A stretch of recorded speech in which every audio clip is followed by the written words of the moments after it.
E aí pessoal, tudo bem? Sou o João Marcos aqui do Ser Genial. Nesse vídeo aqui nós vamos conversar sobre classificação de funções. Esse é o vídeo número 1. Nós vamos ver classificação de funções quando uma função é injetora, sobrejetora e bijetora. Então vamos começar aqui com as funções injetoras. Quando uma função é injetora? Bom, ela é injetora quando todo elemento do domínio,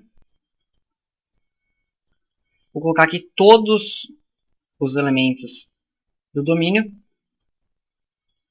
têm imagens diferentes. Ou seja, todos eles têm uma correspondência diferente. Vamos ver aqui um exemplo.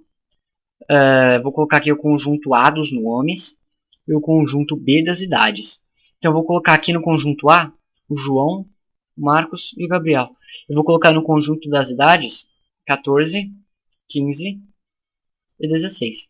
Vou fazer aqui a relação entre os nomes e suas respectivas idades. Então o João tem 15 anos, o Marcos tem 15 anos, o Gabriel tem 14 anos. Eu pergunto, isso é uma função injetora? A resposta é, não é uma função injetora. Por quê? Porque para ser uma função injetora, todos os elementos do domínio, que no nosso caso aqui é o conjunto A, tem que ter imagens diferentes, ou seja, uma correspondência no conjunto B diferente. E por que não é uma função injetora? Nós vemos que João e o Marcos têm uma mesma correspondência, uma mesma imagem em B. Ambos têm 15 anos. Então isso faz com que isso não seja uma função injetora. Porque elementos de A têm imagens semelhantes, iguais, em B. Agora, um exemplo que isso seria uma função injetora é esse daqui, por exemplo. Imagine outro conjunto das dados, vou chamar de conjunto C. E aqui conjunto conjunto C é o conjunto dos nomes, e o conjunto D eu vou colocar que é o conjunto das idades. Então vamos ver aqui o João, o Gabriel e o Felipe. Eu vou colocar no conjunto D as idades de 14, de 15 e de 20. Então o João tem 15 anos, o Gabriel tem 14 anos e o Felipe tem 20 anos.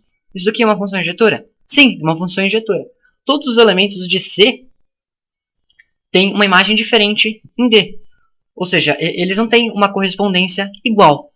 Agora vamos ver isso em gráficos. Então imagine, por exemplo, esse gráfico aqui. Uma reta. É uma função injetora? Então vamos imaginar aqui esse ponto aqui que eu vou chamar de ponto x1. Esse ponto aqui que eu vou chamar de ponto x2. Esse ponto aqui, só marcando aqui o eixo y, aqui o eixo x. O ponto x1 e o ponto x2 são diferentes.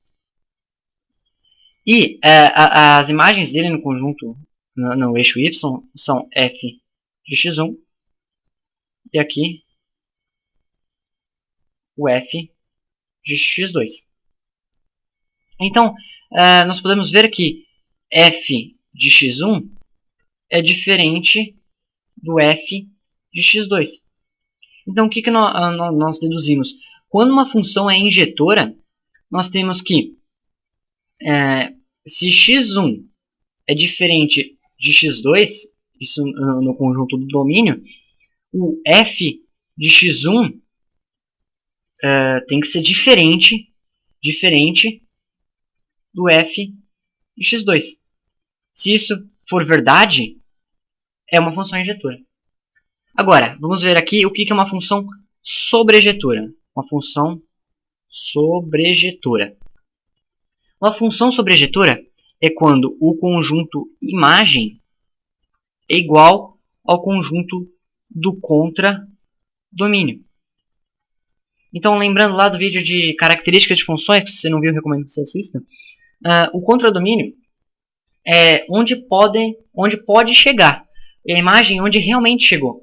Então, tem vezes em que a imagem é um conjunto menor do que o contradomínio. Teve elemento que não teve relação no domínio. Então, vamos representar aqui no conjunto de nomes e idades para ficar mais claro. Só que separando, isso aqui em cima dessa linha verde, é sobre função injetora. Nós estamos agora sobre função sobrejetora. Então, eu vou colocar aqui no conjunto A e o conjunto B. O conjunto A é o conjunto das idades. E eu vou colocar o João, o Marcos e o Gabriel. Eu vou colocar como idades 14, 15 e 16. Eu pergunto, isso é uma função sobrejetora? Deixa eu fazer aqui a relação. João tem 15 anos, Marcos tem 15 anos, Gabriel tem 14 anos. Isso é uma função sobrejetora? Não, não é uma função sobrejetora. Por quê? Qual é o contradomínio? O contradomínio é o conjunto B. Então o contradomínio é 14, 15 e 16. Qual é a imagem? A imagem é onde chegou a relação. Então a imagem é 14 e 15. Então a imagem não é igual ao contradomínio, sobrou 16. Então não é uma função sobrejetora. Não é uma função sobrejetora. Então nós podemos dizer que uma função sobrejetora quando nada sobrou. Ou seja, nenhum elemento do contradomínio sobrou. Todo elemento do contradomínio tem uma correspondência, tem uma relação no domínio. Vamos ver aqui um exemplo diferente. Eu vou chamar aqui de conjunto C e aqui eu vou chamar de conjunto D. O conjunto C, só para variar, para ser bastante criativo, é o conjunto das idades. Então eu vou colocar o João, eu vou colocar o Marcos, eu vou colocar o Gabriel e eu vou colocar o Felipe. Como idades, eu vou colocar 14, 15 e 20. Vou montar a relação. O João tem 15 anos, Marcos tem 15 anos, Gabriel tem 14 anos e Felipe tem 20 anos. É uma função sobrejetora? Sim, é uma função sobrejetora. Por quê? Qual é o contradomínio? O contradomínio é o conjunto D, é 14, 15 e 20. E qual é o conjunto imagem? O conjunto imagem é 14, 15 e 20. Então todos os elementos do contradomínio tiveram uma correspondência no domínio. Então sim, é uma função sobrejetora. Então vamos pensar aqui num gráfico. Então vamos ver esse gráfico aqui. Esse gráfico aqui é de f sendo de reais até reais. Caso você não saiba, isso aqui quer dizer que o domínio é o conjunto dos reais e o contradomínio também é o conjunto dos reais. Vamos dizer que f de x é igual a x quadrado. Vamos colocar aqui, que aqui é o eixo y, aqui é o eixo x. Então f de x é igual a x quadrado. Isso daqui é uma função sobrejetora? Resposta: não. Não é uma função sobrejetora. Por quê? Porque qual é o contradomínio? O contradomínio é o conjunto dos reais. Então, por exemplo, o menos 2 está no contradomínio.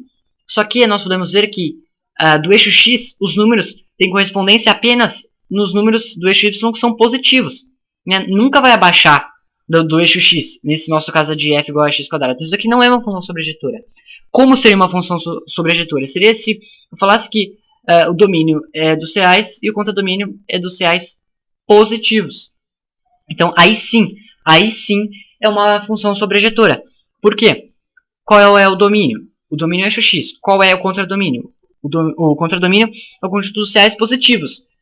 E onde é a imagem dessa função? São todos os números no eixo y, no conjunto dos reais, que são maiores que zero. Então, isso está certo. Maiores ou iguais no nosso caso aqui, não vamos pensar se o zero está incluso ou não, mas o zero está incluso.